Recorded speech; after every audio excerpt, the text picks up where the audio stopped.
Welcome to Twitchell Brook Farm. Spring is finally here in Western Maine. This is when we make maple syrup. Now, I've been asked to do a video start to finish showing how that happens. And while we don't have the fanciest equipment, evaporators and such, we're hoping to improve it when we finish the sugar shack. Hopefully that'll be by next spring. But meanwhile, we're using equipment that we've cobbled together different ways, and come along, I'll show you how we do it.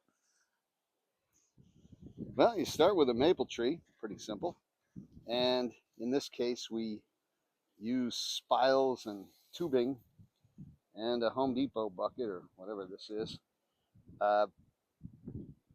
This is what we use in the back of the property. Out front we use the old-fashioned metal buckets, put them out for the tourists. But the sap collects in the bucket, and as you can see, we have got 5 gallons right here from one tree. Here's our big collection tank that Austin put together. It's got a valve to drain it at the bottom. We fill it from the top here.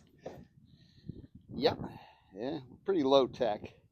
This is the evaporator, and a lot of people use some kind of something like this. Bigger ones, it might be an old oil tank. See, we get the fire going in there. We'll have a chimney, and then we use these pans to evaporate and turn the sap into syrup. Fire is started, and we've got the first evaporator on fire. It's very important that you don't put these pans on this sort of contraption when they're empty, because they will crackle, warp, and pretty much implode from the heat. So you always got to put a little bit of sap in first. What we do here is we have a two-stage process. First tank that will go here, it kind of gets the boiling, gets the sap warmed up. And then this is our final boil stage here. So this is always going to be a little bit darker in color. And we add from the first stage, which will be here, of course, to this as this cooks down. That's the whole thing, is burning off, evaporating as much water as we possibly can, leaving the sugar. It's similar to the process of candy making. And that's what our stuff looks like. By the way, if you haven't tasted raw sap right out of a sugar maple, you're missing out. That's reason enough to do this. It is one of the most refreshing things you'll ever taste. So we're on our way. So both evaporators are in the mix now. And as you can see, if you move in a little bit with that, we got more of an amber look here and a clearer, lighter look here.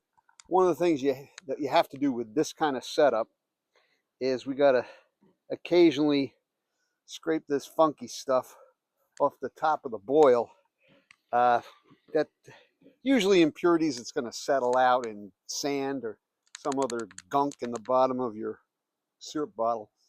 It also, if it completely covers over the boil, it can lead to an overboil, overflow, and you'll lose product.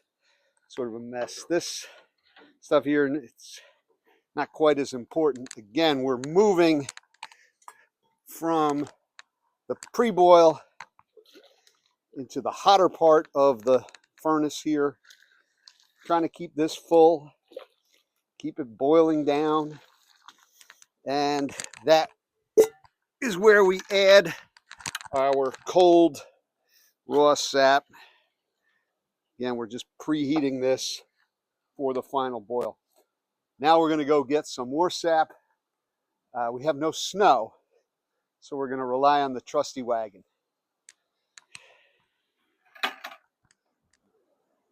Buckets are in, got some wood chop, and we're going great guns here on the evaporator. You see a little better. Now this is mostly clear. That's the warm-up tank, and then we got the finishing tank here. We try to keep that at a boil. It's tough. You're trying to do a few things. You know, you can't. It's hard to just stay here all the time and feed the fire and do everything. So we just do the best we can. Question I'm asked is, how long does it take? I guess the answer is as long as it takes. We're going to be here for a few hours, I can tell you that.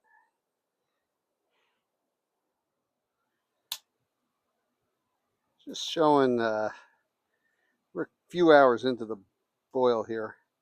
This is really where you want to be, whether it's in your kettle over your stove or a huge evaporator.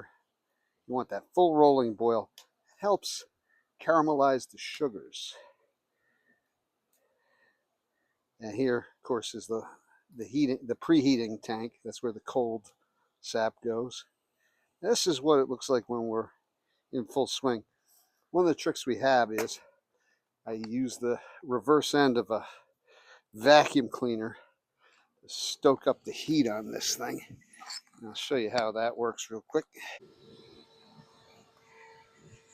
And you can potentially damage your vacuum cleaner.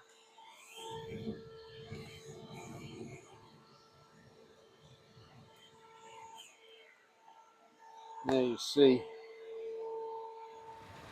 And we continue on into the night. We have a couple gallons left.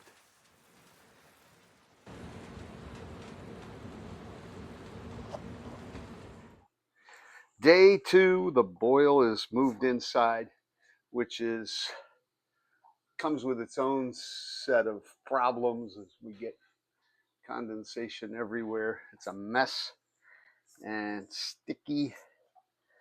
And we're at about 216 degrees.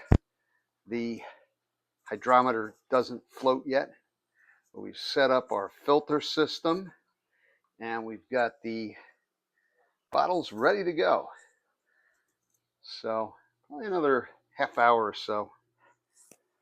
Now we had a boil over in the cast iron pan, so we've moved to the steel kettle, pot, whatever you want to call it, and we'll be ready to go soon. So we're running the hydrometer test. We got it filled with partially cooked syrup, and it's supposed to float at this temperature right around there at that red line. It's not yet, so we don't have syrup yet. Another popular method for testing. We're just about there. We're at 218. I think we're close here. We should be at syrup, but the hydrometer says no. So we'll keep it going for a little bit longer. And we hit the hydrometer. We hit 219 degrees, and we're going to start the process of filtering, which looks something like this. Take a Pyrex thing and send our syrup down through and what we got coming out the bottom will be ready for bottling.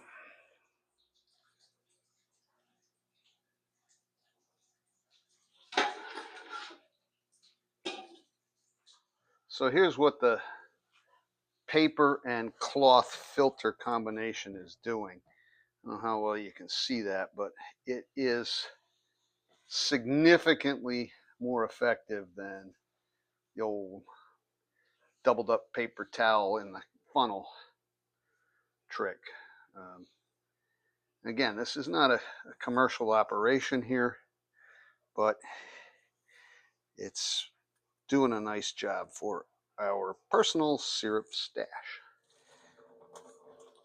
Final bottling here. We use a variety of scoops, a Pyrex thing, a little dish funnel. We fill up the syrup bottles as best we can. Get the cap on nice and tight. Screw it down. Turn them upside down. I don't know why exactly, but the idea is that the syrup contracts as it cools and creates a little vacuum. And we're done. Not too much product for hours and hours of effort, but we're not yeah, we're not doing it for the it's not a profitable enterprise, let's say that. And you can see the filter catches a lot of gunk. And in the end, you're left with a few bottles of syrup and a sticky mess. When it's all done, you slap a label on it, and the taste is simply wonderful. If you have any questions, throw them up in the comments down there. And we'll see you again. Cheers.